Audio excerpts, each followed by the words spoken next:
how to install a CPU to a motherboard. You see that golden arrow right there? Yeah. And you see that arrow from far away? Yeah. Line them up, but be careful with the pins, because you don't want them to fuck up. So get ready to place it in. It should pop in like that. And then get your screwdriver. And then like that. And then tighten it all the way. All the way.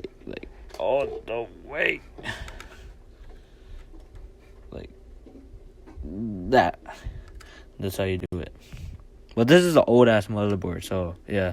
There's motherboards that you just pop it in like that, yeah. But yeah, subscribe.